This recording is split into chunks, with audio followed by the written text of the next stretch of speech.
একটা সময় এই শিশু থেকে কিশোর, কিশোর থেকে যুবক, যুবক থেকে বৃদ্ধ, এইভাবে সময় পার করতে করতে এক সময় একবারে বৃদ্ধ বয়সে উপনীত হয় এবং আল্লাহ পাক রব্বুল আলামিন তাকে মৃত্যুর মাধ্যমে দুনিয়া থেকে উঠায় নেন। إن الحمد لله نحمده ونستعينه ونستغفره ونؤمن به ونتوكل عليه ونعوذ بالله من شرور أنفسنا ومن سيئات أعمالنا من يهده الله فلا مضل له ومن يضلله فلا هادي له ونشهد أن لا إله إلا الله وحده لا شريك له ونشهد أن سيدنا وسندنا وحبيبنا ومولانا محمدا عبده ورسوله أرسله بالحق بشيرا ونذيرا وداعيا إلى الله بإذنه وسراجا وقمرا منيرا أما بعد فأعوذ بالله من الشيطان الرجيم بسم الله الرحمن الرحيم يا أيتها النفس المطمئنة ارجعي إلى ربك راضية مرضية فادخلي في عبادي وادخلي جنتي وقال رسول الله صلى الله عليه وسلم إن للموت سكرات أو كما قال النبي عليه الصلاة والسلام وقال تعالى في شان حبيبه ما كان محمد أبا أحد من رجالكم ولكن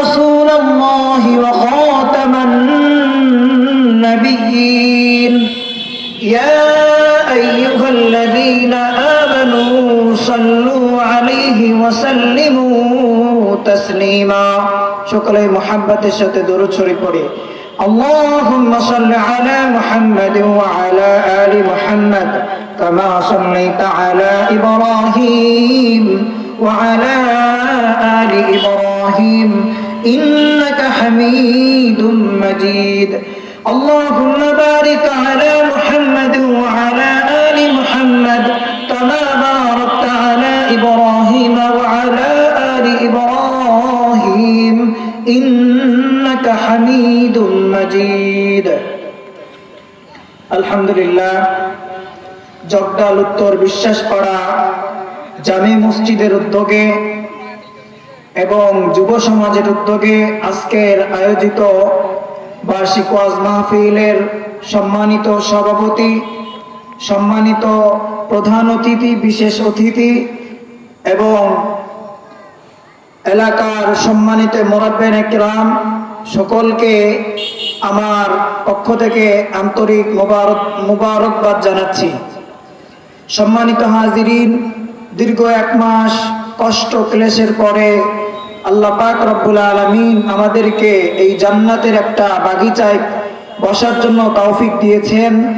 এই জান্নাতের বাগিচায় বসার এই আয়োজনে যারা অক্লান্ত পরিশ্রম করেছেন, যারা অত্যন্ত কষ্ট করে আজকের আয়োজন করেছেন, আমরা সকলের জন্য দোয়া করব আল্লাহ তাআলা যেন তাদের এই আজকের এই আয়োজনের উসিলা করে পরবর্তী জামানায় আল্লাহ তাআলা তাদেরকে নাজাতের ব্যবস্থা করে দেন। সকলে বলে আমিন। সর্বোপরি সেই মহান রব্বুল আলামিনের দরবারে লাখো কোটি শুকরিয়া জ্ঞাপন করি যে মহান রব্বে কারীম আমাদেরকে অত্যন্ত দয়া করে, মায়া করে, মহাব্বত করে, ভালোবেসে আল্লাহ তাআলা এরকম একটা কোরআন এবং হাদিসের জলসায় আমাদেরকে বসার জন্য তৌফিক দিয়েছেন। কোরআন এবং সুন্নাহ এর আলোকে কিছু কথা বলা এবং শোনার জন্য আমাদেরকে কবুল করেছেন। এই জন্য আমরা সকলেই কালিমাতুশ শুকর আদায় করি, সকলে বলি আলহামদুলিল্লাহ। সম্মানিত হাজিরিন, আমরা আজকে যেখানে উপস্থিত হয়েছি এটা একটা গুরুত্বপূর্ণ একটা মাজলিস। এখানে আল্লাহ পাক রব্বুল আলামিন যাদেরকে কবুল করেছেন একমাত্র তারাই আসতে পেরেছে। আজকের এই মাহফিলের উদ্দেশ্য করে অনেক মানুষ এখানে আসছে, কিন্তু অনেকেই দোকানঘাটে বসে আছে, বিভিন্ন খেল তামাশের মধ্যে লিপ্ত আছে। শুধুমাত্র এই কোরআনের জলসায়, এই কোরআনের মজলিসে তারাই আসতে পেরেছে যাদেরকে আল্লাহ পাক রব্বুল আলামিন কবুল করেছেন। সম্মানিত হাজিরিন, আমি আপনাদের সম্মুখে পবিত্র কোরআনে কারীম থেকে আয়াত তেলাওয়াত করেছি। রাসূল কারীম সাল্লাল্লাহু আলাইহি ওয়াসাল্লামের অসংখ্য অগণিত হাদিসের মধ্য থেকে আল্লাহ পাক রব্বুল আলামিন বাবা আদম আলাইহিস সালাম থেকে নিয়ে এই পর্যন্ত অসংখ্য অগণিত লক্ষ কোটি কোটি মানুষ দুনিয়ার মধ্যে প্রেরণ করেছেন, দুনিয়ার মধ্যে পাঠাইছেন জন্মের মাধ্যমে। এবং আল্লাহ পাক রব্বুল আলামিন এই সকল মানুষকে একটা সময় উঠায় নিছেন, সেটা হলো মৃত্যুর মাধ্যমে। কথা বলেন ঠিক কিনা? এই জন্মের মাধ্যমে আল্লাহ পাক রব্বুল আলামিন একটা শিশুকে দুনিয়ার মধ্যে প্রেরণ করার পরে, ভূমিষ্ঠ করার পরে এই মৃত্যু অবধারিত প্রত্যেকটা মানুষের জন্য আল্লাহ পাক রব্বুল আলামিন মৃত্যু লিখে রেখেছেন। যার দুনিয়ার মধ্যে জন্ম হয়েছে অবশ্যই সে মৃত্যুবরণ করবে, এটাই বাস্তবতা। আমার দাদা চলে গেছে, আমার নানা চলে গেছে, আমার ভাই চলে গেছে, আমার বড় ভাই চলে গেছে, চাচা চলে গেছে। এক সময় আমাকেও আল্লাহ পাক রব্বুল আলামিন এই মৃত্যুর মাধ্যমে দুনিয়া থেকে উঠাই নেবেন। কথা বলেন ঠিক কিনা? এই মৃত্যুর মাধ্যমে আল্লাহ পাক রব্বুল আলামিন আমাকে আপনাকে উঠাই নেবেন। এই মৃত্যুর জানকর্যটা কেমন হবে আমাদের জানা দরকার আছে কি নাই? জানকর্য করার মাধ্যমে আল্লাহ পাক রব্বুল আলামিন আমাদেরকে দুনিয়া থেকে উঠাই নেবেন। তো আল্লাহ পাক রব্বুল আলামিন তার রাসূলকে মেরাজে উদ্বোধন করাইছেন, মেরাজে নিয়ে গিয়েছেন, বিভিন্ন জিনিস সফর করাইছেন, দেখাইছেন। তো রাসূল সাল্লাল্লাহু আলাইহি ওয়াসাল্লাম মেরাজে যে এমন একটা জায়গায় তিনি পৌঁছেছেন, দেখেন যে একটা দেওয়ালের সামনে বিরাট শরীরের আকৃতি একটা লোক বসে আছে। রাসূল সাল্লাল্লাহু আলাইহি ওয়াসাল্লাম তার আকৃতি, তার সূরত দেখে একটু মনে মনেই ভয় পাইছেন, তার এই বিরাট আকৃতি দেখে। তো রাসূল সাল্লাল্লাহু আলাইহি ওয়াসাল্লাম তাকে সালাম দিয়েছেন, আসসালামু আলাইকুম বলে সালাম দিয়েছেন। সালাম দেওয়ার পরে ওই ব্যক্তির সামনে একটা নূরের ফলক ছিল এবং তার পাশে একটা গাছ ছিল, যে গাছের নাম হাদিসের মধ্যে আসে শাজারাতুল ইয়াকিন। এই ফলক ছিল, এই ফলকের মধ্যে পৃথিবীর যত মানুষ আছে প্রত্যেকটা মানুষের নাম এবং ঠিকানা সহকারে এই ফলকের মধ্যে লেখা, এবং এই গাছের মধ্যে প্রত্যেকটা মানুষের নাম লেখা আছে। রাসূল সাল্লাল্লাহু আলাইহি ওয়াসাল্লাম যখন উপবিষ্ট ব্যক্তিকে সালাম দিয়েছেন, সালাম দেওয়ার পরে তিনি মাথা নাড়ায় সালামের উত্তর নিয়েছেন, কিন্তু তিনি রাসূলের দিকে তাকান নাই। কিছুক্ষণ পরে কি মনে করে তিনি রাসূলের দিকে তাকালেন, দেখলেন তিনি অন্য কেউ না, তিনি হচ্ছেন সাইয়্যিদুল মুরসালিন, খাতামুন নবিয়্যিন হযরত মুহাম্মদ সাল্লাল্লাহু আলাইহি ওয়াসাল্লাম। তো তিনি দেখে রাসূল সাল্লাল্লাহু আলাইহি ওয়াসাল্লামকে দেখে তার দিকে তাকালেন। এরপরে রাসূল সাল্লাল্লাহু আলাইহি ওয়াসাল্লাম বললেন যে এই ফলকটা কি? তো ওই উপবিষ্ট ব্যক্তি অন্য কেউ নন, তিনি হচ্ছেন মালাকুল মউত হযরত আজরাইল আলাইহিস সালাম। আল্লাহ পাক রব্বুল আলামিন যাকে জান কর্য করার জন্য তাকে নিযুক্ত রেখেছেন। তো রাসূল সাল্লাল্লাহু আলাইহি ওয়াসাল্লাম ওই মালাকুল মউতের কাছে প্রশ্ন করলেন যে এই ফলকটা কি? মালাকুল মউত বলতেছেন এই ফলকের মধ্যে পৃথিবীর সমস্ত মানুষের নাম লেখা আছে এবং এই গাছের মধ্যে প্রত্যেকটা মানুষের নাম ঠিকানা লেখা আছে। যখন কোনো ব্যক্তির হায়াত ফুরিয়ে যায়, যখন আল্লাহ পাক রব্বুল আলামিন কোনো ব্যক্তির দুনিয়া থেকে রিজিক শেষ করে দেন, হায়াত ফুরিয়ে যায়, রিজিকের ফেরেশতা তার কাছে তার রিজিক পৌঁছে দেওয়ার পরে আল্লাহ পাকের নির্দেশে আমরা ওই ব্যক্তির জান কবজ করে থাকি। সম্মানিত হাজিরিন, আমরা অনেকেই মনে করতে পারি যে মালাকুল মউত হযরত আজরাইল আলাইহিস সালাম তিনি মনে হয় একা জান কবজ করেন। বিষয়টা কিন্তু এমন না। তার আন্ডারে শত শত ফেরেশতা কাজ করেন। মালাকুল মউত হযরত আজরাইল আলাইহিস সালাম রাসূলকে বললেন যে ইয়া রাসূলুল্লাহ, যখন কোন ব্যক্তির জান কবজ করার সময় হয় তখন এই গাছের পাতাগুলো হলুদ বর্ণ ধারণ করে যখন এই গাছের পাতাটা মাটিতে পড়ে যায় বা নিচেই পড়ে যায়, তখনই আমরা আল্লাহ পাক রব্বুল আলামিনের নির্দেশে ওই ব্যক্তির জান কবজ করে থাকি। তো এই জান কবজ করার অবস্থা দুই ধরনের হবে। রাসূল করিম সাল্লাল্লাহু আলাইহি ওয়াসাল্লাম আজরাইলকে প্রশ্ন করলেন, তুমি যখন দুনিয়ার মানুষের জান কবজ করো তখন তার অনুভূতি কেমন? তো রাসূল সাল্লাল্লাহু আলাইহি ওয়াসাল্লামের প্রশ্নের উত্তরে আজরাইল বলতেছেন যে ইয়া রাসূলুল্লাহ, আমি একজন নবীর জান কবজ করেছিলাম। তিনি আল্লাহর কাছে তার মৃত্যুর সময় আসার পূর্বে আল্লাহ তাআলার কাছে দোয়া করেছেন যে হে আল্লাহ, আমি মরণের আগে আমার মৃত্যুর স্বাদটা আস্বাদন করতে চাই, আমার কাছে কেমন লাগে আমি এটা অনুধাবন করতে চাই। তো হযরত আজরাইল আলাইহিস সালাম ঘটনা বর্ণনা করতেছেন যে হযরত ইদ্রিস আলাইহিস সালাম তিনি আল্লাহ তাআলার কাছে দোয়া করেছেন যে আমি মরণের আগে আমার জান কবজ করলে কেমন অনুভূতি আমি এটা অনুধাবন করতে চাই। এরপরে হযরত আজরাইল আলাইহিস সালাম আল্লাহ পাক রব্বুল আলামিনের নির্দেশে হযরত নবী ইদ্রিস আলাইহিস সালামের জান কবজ করেছেন। করার পরে তার জান আবার তাকে ফিরাই দিয়েছেন। দেওয়ার পরে তার কাছে জিজ্ঞাসা করতেছেন যে আপনার জান কবজ করার সময় আপনার অনুভূতিটা কেমন? তো হযরত ইদ্রিস আলাইহিস সালাম বলতেছেন যে আপনি যখন আমার জান কবজ করতেছিলেন ওই সময় আমার কাছে মনে হচ্ছিল আমার শরীর থেকে চামড়া খসায় নিতেছে, এতটা কষ্ট আমি অনুধাবন করতেছিলাম।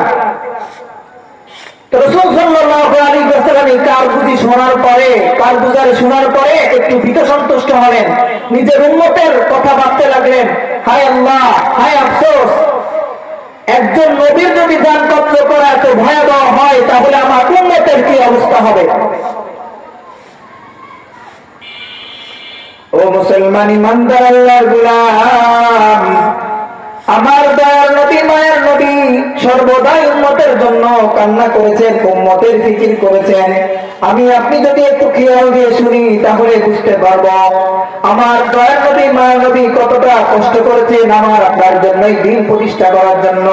ও মুসলমান, আজকে উম্মতে মুহাম্মাদি হয়ে আমরা ওই রাসূলের কথা একবার ভাবি না, দাড়িটা রাখি না, দাড়িতে আমি আপনি কি করি, দাড়িতে ওই সেলুনের দোকানে যে খোঁটটা লাগাই দিই, দাড়িটা টান মেরে ফেলে দিই। আপনার কলিজার মধ্যে একটু কাটে না যে আল্লাহ পাক রব্বুল আলামিন তার নবীকে আমাদের জন্য শ্রেষ্ঠ নবী হিসেবে দান করেছেন। ওই নবী আমার আপনার জন্য কত কষ্ট করেছেন, এই দিন প্রতিষ্ঠা করার জন্য নবী সর্বদা উম্মতের ফিকির করেছেন। একজন নবী হযরত ইদ্রিস আলাইহিস সালাম তার মৃত্যুর অবস্থা জানার পরে তিনি নিজের কথা চিন্তা করেন নাই, নিজের পরিবারের কথা চিন্তা করেন নাই, তিনি উম্মতের কথা চিন্তা করেছেন। হায়, যদি এমন অবস্থা একজন নবীর জান কবজ করার অবস্থা হয় তাহলে আমার উম্মতের অবস্থা কেমন হবে? ও মুসলমান ইমানদার আল্লাহর গোলাম, রাসূল করিম সাল্লাল্লাহু আলাইহি ওয়াসাল্লাম যখন চিন্তায় করলেন, উম্মতের কথা চিন্তা করলেন, তখন আজরাইল আলাইহিস সালাম বলতেছেন, ইয়া রাসূলুল্লাহ, আপনি চিন্তিত হবেন না, আপনি দুঃখ প্রকাশ করবেন না। আল্লাহর কসম দিয়ে বলি, আপনার উম্মতের জান কবজ এর থেকে অনেক সহজ ভাবে হবে। সকলে বলি সুবহানাল্লাহ। ও মুসলমান ইমানদার আল্লাহর গোলাম, দয়ার নবী, মায়ের নবীকে আজরাইল আলাইহিস সালাম বললেন, ইয়া রাসূলুল্লাহ, আপনার উম্মতের মধ্যে যে সমস্ত মানুষ নেককার, যারা নেক আমল করে, পাঁচ ওয়াক্ত নামাজ আদায় করে, রমজানের রোজা রাখে, সৎভাবে চলাফেরা করে, তাদের মৃত্যুর অবস্থা হবে কেমন আপনাকে একটু জানাবে। ইয়া রাসূলুল্লাহ, হাদিসের মধ্যে আসে যখন কোন নেককার ব্যক্তি জান কবজ করা হয়, তখন একজন মায়ের কোলে যখন বাচ্চা দুধ খাইতে গেলে ঘুমায় যায়, কিছু টের পায় না। এই উম্মতে মুহাম্মাদীর মধ্যে যারা নেককার ব্যক্তি আছে, যারা নেক আমল করে, তাদের জান কবজ করার সময় তাদের কোনো কষ্ট অনুভব হবে না। যেভাবে একটা মায়ের কোলে যখন একটা শিশু দুধ পান করতে করতে ঘুমায় যায়, ঠিক এই বাচ্চাটা, এই লোকটাকে যখন আজরাইল আলাইহিস সালাম জান কবজ করবেন, তখন সে কোনো ধরনের কষ্ট অনুভব করতে পারবে না। স্বাভাবিকভাবে আজরাইল আলাইহিস সালাম জান কবজ করে নিয়ে চলে যাবেন। ও মুসলমান ইমানদার আল্লাহর গোলাম, আল্লাহ পাক রব্বুল আলামিন কালামে পাকের মধ্যে বলে, ইয়া আইয়াতুহান নাফসুল মুতমাইন্না, হে প্রশস্ত হৃদয়, হে প্রশান্ত হৃদয়, তুমি সন্তুষ্ট চিত্তে বের হয়ে যাও। ইরজিই ইলা রাব্বিকি রাদিয়াতাম মারদিয়া, তুমি তোমার রবের নিকটে সন্তোষভাজন হয়ে ফিরে যাও। ফাদখুলি ফি ইবাদি, এবং আমার বান্দাদের অন্তর্ভুক্ত হয়ে যাও। ওয়াদখুলি জান্নাতি, এবং আমার জান্নাতের মধ্যে প্রবেশ করো। সকলে বলি সুবহানাল্লাহ। ও মুসলমান ইমানদার আল্লাহর গোলাম, এই জন্য আমরা যারা রাসূলের সুন্নাত জারি এখনো রাখি নাই, যারা আমরা পাঁচ ওয়াক্ত নামাজ আমরা এখন আদায় করি না, আজ থেকেই কিছু হয়ে যায়, এই মাহফিলের ময়দান থেকে এই আল্লাহ পাক রব্বুল আলামিনকে বলি, আল্লাহ, আমার জীবনে আমি যত ধরনের গুনাহ আমি করেছি, আল্লাহ আপনি সমস্ত গুনাহ খাতাকে মাফ করে দেন। আপনি তো রহমান, আপনি তো রহিম, আপনি চাইলে আমাকে মাফ করে দিতে পারেন। এই মাহফিলের ময়দান থেকে আমি আপনি তওবা করে যদি উঠি, উঠার পরে যদি রাস্তার মধ্যে যদি আমার আপনার মৃত্যু হয়ে যায়, আল্লাহ রাসূল বলেন এই ব্যক্তি জান্নাতি। সকলে বলি সুবহানাল্লাহ। রাসূল করিম সাল্লাল্লাহু আলাইহি ওয়াসাল্লাম হাদিসের মধ্যে বলেন, আত-তাইবু মিনাদ যামবি কামান লা যামবা লা, যে ব্যক্তি গুনাহ থেকে তওবা করে, ওই ব্যক্তির মতো যার কোনো গুনাহ নাই। এই জন্য আমরা যারা এখানে আসছি, আল্লাহ পাক রব্বুল আলামিন আমাদেরকে, যাদেরকে এখানে আসার জন্য কবুল করেছেন, আমরা আজকে থেকে এখন থেকেই তওবা করে নেই। আল্লাহ পাক রব্বুল আলামিন আমাকে আপনাকে যতদিন বাঁচায় রাখবেন, আমি আপনি আমার আপনার জিন্দেগীর সমস্ত গুনাহের জন্য সেই মালিকের দরবারে দুখানা হাত তুলে বলি, আল্লাহ আপনি রহমান, আপনি রহিম, আপনার দয়া ছাড়া আমার জান্নাতে যাওয়ার কোনো উপায় নাই। আল্লাহ আপনি আমাকে মাফ করে দেন, সামনের জিন্দেগিতে যেন আমি আপনি যেন আল্লাহ পাক রব্বুল আলামিনের হুকুম অনুযায়ী চলতে পারি। এইভাবে আল্লাহ পাক রব্বুল আলামিনের কাছে আমরা দোয়া করতে থাকবো। রাজি আছেন ইনশাআল্লাহ? সম্মানিত হাজিরিন, তো এই আজরাইল আলাইহিস সালাম দুনিয়ার সমস্ত মানুষের জান কবজ করবেন। তো নেককার ব্যক্তি জান কবজ করার অবস্থা একরকম হবে, বদকারের জান কবজ করার অবস্থা আরেক রকম হবে।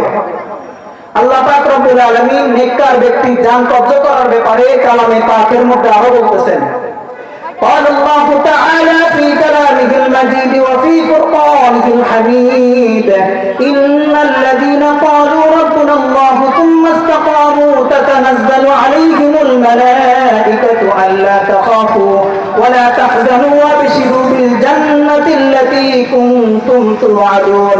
الله পাক রব্বুল আলামিন বলেন, ইন্নাল্লাযীনা ক্বালু রাব্বুনাল্লাহ, নিশ্চয় যারা বলে আমাদের রব আল্লাহ, ইসতাকামু তাতানাজ্জালু আলাইহিমুল মালাইকা, এবং আল্লাহ পাক রব্বুল আলামিনকে রব মানার পরে এই কথার উপর অটল বিচল থাকে, এবং তাদের উপরে ফেরেশতারা অবতীর্ণ হয় এবং বলে, এরপরে ফেরেশতারা বলতে থাকে, আল্লাহ তাখাফু, তোমাদের কোনো ভয় নাই, ওয়ালা তাহজানু, তোমাদের কোনো চিন্তা নাই, ওয়া বিশিরু বিল জান্নাহ, আল্লাহ পাক রব্বুল আলামিন তোমাদের জন্য জান্নাতের সুসংবাদ দেন। সকলে বলি সুবহানাল্লাহ। ও মুসলমান ইমানদারের গোলাম, আমার আল্লাহ পাক রব্বুল আলামিন কোন কাফেরের জন্য জান্নাতের সুসংবাদ দেন নাই। আমার আল্লাহ পাক রব্বুল আলামিন শুধুমাত্র ঈমানদারদের জন্য জান্নাতের সুসংবাদ দিয়েছেন। এরপর আল্লাহ পাক রব্বুল আলামিন বলতেছেন, ওয়া বিশিরু বিল জান্নাতিল্লাতী কুনতুম তুআদুন, যে জান্নাতের ব্যাপারে আল্লাহ পাক রব্বুল আলামিন তোমাদেরকে সুসংবাদ শোনাইতেছেন, যে জান্নাতের ব্যাপারে তোমাদেরকে প্রতিশ্রুতি দেওয়া হয়েছিল, যে জান্নাতের ব্যাপারে তোমাদেরকে আশা দেওয়া হয়েছিল। এরপরে আল্লাহ পাক রব্বুল আলামিন বলেন, নাহনু আউলিয়া আউলিয়াউকুম ফিল হায়াতিদ দুনিয়া ওয়া ফিল আখিরাহ। এই ফেরেশতাগুলো ওই নেককার বান্দাদের নিকটে অবতীর্ণ হওয়ার পরে তারা বলবেন, আমরা তোমাদের বন্ধু ইহকাল এবং পরকালে। সকলে বলি সুবহানাল্লাহ। আল্লাহ পাক রব্বুল আলামিন বলেন, ওয়ালাকুম ফিহা মা তাশতাহি আনফুসুকুম ওয়ালাকুম ফিহা মা তাদউন।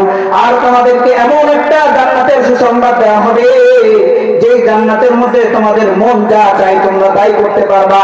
তোমার এক গ্লাস পানি খাইতে মনে চাই, তুমি শুধু মনের মধ্যে উদয় করলা, অটোমেটিকলি তোমার সামনে আল্লাহ পাক রব্বুল আলামিন জান্নাতের তোমার যে সমস্ত খাদেম রেখেছেন, সেই খাদেমদের মাধ্যমে তোমার সামনে পানি উপস্থিত করাই দিবেন। এরপরে আল্লাহ পাক রব্বুল আলামিন বলেন, যা আল্লাহ পাক রব্বুল আলামিন বলতেছেন, যা তোমরা দাবি করো, ওয়ালাকুম ফিহা মা তাশতাহি আনফুসুকুম ওয়ালাকুম ফিহা মা তাদউন। যেখানে তোমাদের জন্য আছে তোমাদের মন যা চাই, এবং সেখানে তোমাদের জন্য যা রয়েছে, যা তোমরা দাবি করো, তোমাদের মনের মধ্যে যা উদয় হয়, সবকিছু আল্লাহ পাক রব্বুল আলামিন আমার আপনার জন্য জান্নাতের মধ্যে সবকিছু ইন্তজাম করে রেখেছেন। নুজুলাম মিন গফুরির রহিম। এই ক্ষমাশীল, এটা ক্ষমাশীল করুণাময় আল্লাহ পাক রব্বুল আলামিনের পক্ষ থেকে আমার আপনার জন্য আপ্যায়ন, সদর আপ্যায়ন। এই আপ্যায়ন আল্লাহ পাক রব্বুল আলামিন আমার আপনার জন্য জান্নাতের মধ্যে লিখে রেখেছেন।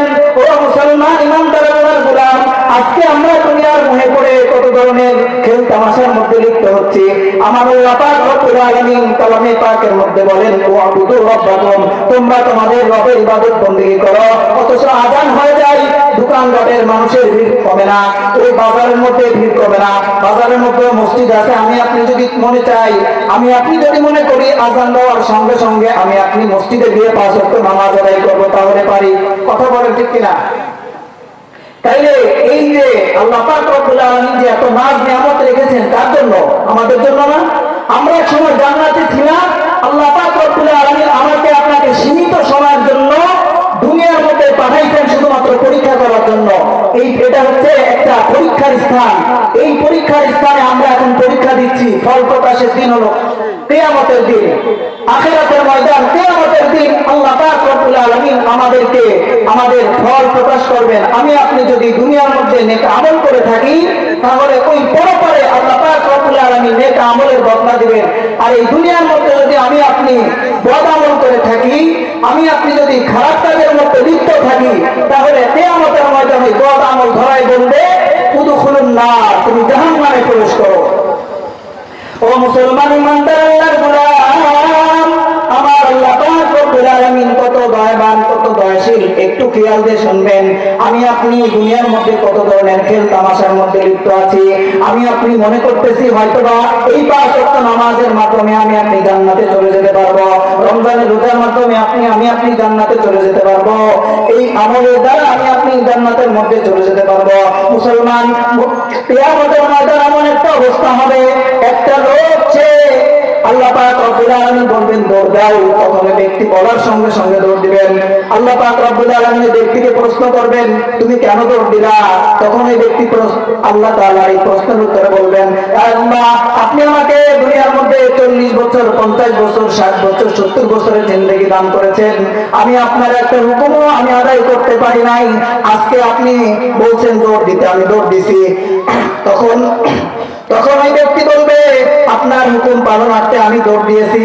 তখন আল্লাহ পাক রব্বুল আলামিন বলবেন, যা বান্দা, তুই দুনিয়ার মধ্যে যত গুনাহ করেছিস, আজকে তোর সমস্ত গুনাহটা তাকে মাফ করে যা, তোকে জান্নাত দিয়ে দিলাম। সকলে বলি সুবহানাল্লাহ। ও মুসলমান ইমানদার আল্লাহর গোলাম, এই জন্য আমাদের উচিত 5 ওয়াক্ত নামাজ আদায় করা। আমরা যদি 5 ওয়াক্ত নামাজ সম্পূর্ণভাবে আদায় করতে পারি, তাহলে আমার রাসূল বলেন, কিয়ামতের ময়দানে আমাকে আপনাকে আল্লাহ পাক রব্বুল আলামিন জান্নাত দান করবেন। ও মুসলমান, সংক্ষিপ্ত সময় আপনাদের সম্মুখে আমি পরিপূর্ণ বয়ানটা ফুটায় তুলতে পারি নাই, শুধুমাত্র নেককারদের জান কব্জ করার অবস্থাটা তুলে ধরেছি। অল্প একটু আমি শেষ করে দিচ্ছি। রাসূল কারীম সাল্লাল্লাহু আলাইহি ওয়াসাল্লাম হাদিসের মধ্যে বলতেছেন, নেককার ব্যক্তির জান কব্জ করার অবস্থা একরকম হবে, বদকার ব্যক্তির জান কব্জ করার অবস্থা আরেকরকম হবে। তো যারা বদকার, রাসূল কারীম সাল্লাল্লাহু আলাইহি ওয়াসাল্লাম বলতেছেন, ইন্নালিল মাউতি সাকাওয়াতুন, নিশ্চয়ই মৃত্যুর যন্ত্রণা রয়েছে। যারা বদকার তারা এই মৃত্যুর যন্ত্রণা ভোগ করবে। তারা এই মৃত্যু যন্ত্রণা থেকে পালানোর চেষ্টা করবে। আল্লাহ পাক রব্বুল আলামিন কালামে পাকে সূরাতুল কফের 19 নম্বর আয়াতের মধ্যে বলতেছেন, قال الله تعالى في كلامه المجيد وجاءت سكرة الموت بالحق ذلك ما كنت منه تحيد। মৃত্যুর যন্ত্রণা সত্যই আসবে, যা থেকে তোমরা অব্যাহতি চেয়ে আসছিলা। ও মুসলমান, এই জন্য আমাদের মৃত্যু যন্ত্রণা, যারা মনে করেন যে বক্তার ব্যক্তি রয়েছে, যারা আল্লাহ তাআলার হুকুম পালন করে না, যারা আল্লাহ পাক রব্বুল আলামিনের দেওয়া যে সমস্ত আদেশ এগুলো পালন করে না, তাদের মৃত্যুর সময় অবশ্যই তারা এই মৃত্যু যন্ত্রণা সহ্য করতে তাদের হবে। এই জন্য আমরা, আল্লাহ পাক রব্বুল আলামিন আমাকে আপনাকে সময় দান করেছেন, সময় দিয়েছেন। আপনি যদি মনে করি যে আজকে থেকে সমস্ত যত ধরনের আমার আপনার বদ অভ্যাস আছে, বদ অভ্যাস ছেড়ে দিয়ে একমাত্র আল্লাহ পাক রব্বুল আলামিনের দিকে রুজু হব, তাহলে আপনি কিন্তু পারি। কথা বলেন ঠিক কিনা? পারি না? তাহলে আজকে এখান থেকে আমরা, আরো হযরতরা রয়েছেন, তারা বয়ান করবেন। আমি আমার বয়ানের একটু সারাংশ বলতে চাই যে আমরা যতদিন বেঁচে থাকবো 5 ওয়াক্ত নামাজ ছেড়ে দিব না ইনশাআল্লাহ। রাজি আছি তো ইনশাআল্লাহ? আল্লাহ পাক রব্বুল আলামিন আমাদেরকে নেককার হয়ে মৃত্যুবরণ করার তৌফিক দান করেন। সকল বলি আমিন। ওয়া আখিরু দাওয়ানা আলহামদুলিল্লাহি রাব্বিল আলামিন। আসসালামু আলাইকুম ওয়া রাহমাতুল্লাহি তাআলা।